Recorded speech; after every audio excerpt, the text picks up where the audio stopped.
Hello, lovelies. This is 5 Minute Manifesting, and I'm your host, Lovey Brown. Thank you so much for joining me today. I am thrilled that you are listening. Just a quick reminder that I have a Manifest a Specific Person workbook on Amazon. I also have a 33 scripting prompts Manifest a Specific Person workbook on Amazon. And I'm also on Patreon if you want to connect with me in another place. You can get my books or you can connect with me on Patreon.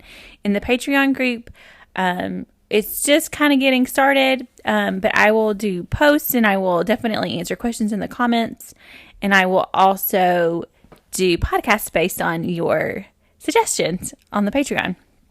So let's get started with today's topic, which is no contact. Should you be in no contact? If you are in no contact, does that affect your manifestation? If you're not in no contact, does that affect your manifestation? So let's just talk about that for a second. When I was manifesting my specific person, we had been in no contact for a year. I know that's a long time. And the reason it had taken so long is because I wasn't really actively manifesting my specific person. I was thinking about it, and then every once in a while I would do a technique, but I wasn't really committed to manifesting my specific person. Then I decided that I was. And I took about 2 months of daily manifesting techniques, and what I was doing was visualizing and focusing. And in 2 months, after a year of no contact and 2 months of manifesting processes, I manifested contact, and then it just grew from there. Now, we didn't get back together immediately, and it's likely, depending on what your situation is, you may not get back together immediately with your specific person. But that's okay. Right? You want your relationship to grow and you want it to unfold as it's supposed to. What you need to do is just trust that your manifestation is unfolding exactly how it needs to. And so if you have the choice to be in no contact or not, no contact is a great way to kind of show yourself that you are creating with your thoughts and your focus. If you're still in contact with your specific person and you don't want to go into no contact, you don't have to. You can manifest from either place. You can have daily conversations with your specific person and manifest them from there, or you can be, like I said, in no contact for over a year or even longer. It can be even longer, but that's just the situation I was in. So the positives of no contact are, like I mentioned, you can really kind of show yourself that you're manifesting from your thoughts and focus alone, not from your actions, not from your contact with your specific person. Another thing it does give you a lot of clarity about being with yourself and being internally focused in the privacy of your imagination. That's where the manifestation comes from. Also, when you're in contact with your specific person, sometimes there are things that they can do or say that put you in doubt, that can be harder to overcome in contact than it can be in no contact. Now, depending on your thoughts and your feelings, sometimes people get really discouraged in no contact. If they're not in contact with their specific person, they get really discouraged as to if it's possible. It's totally possible.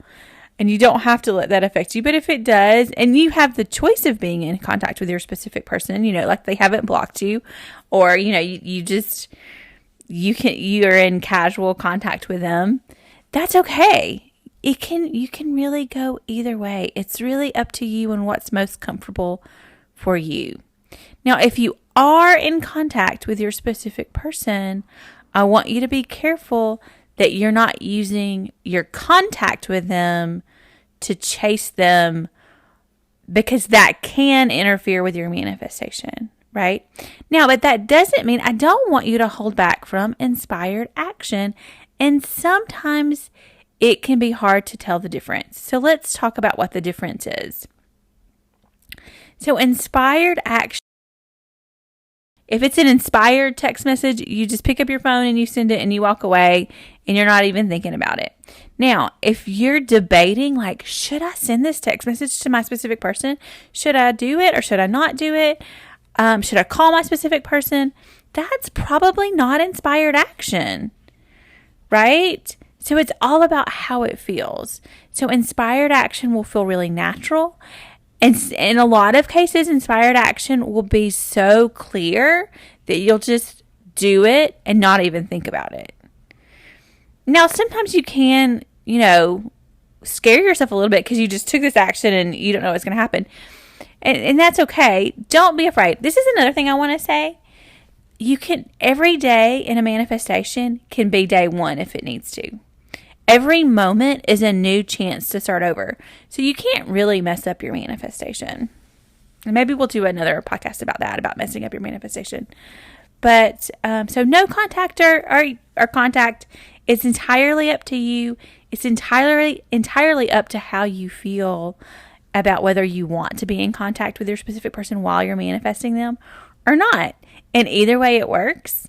And if you don't have a choice, like you're in no contact and it's not your choice, like your specific person has said like, hey, I want to be in no contact. No big deal. Accept it.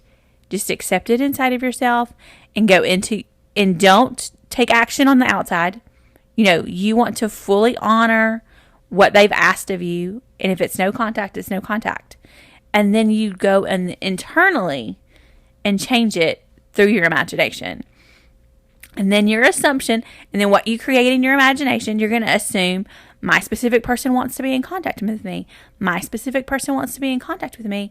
You assume that, and it will harden into fact, as Neville Goddard says. So I hope that helps you with the no contact question. So I hope you're doing fantastic, and may you manifest exactly what you want.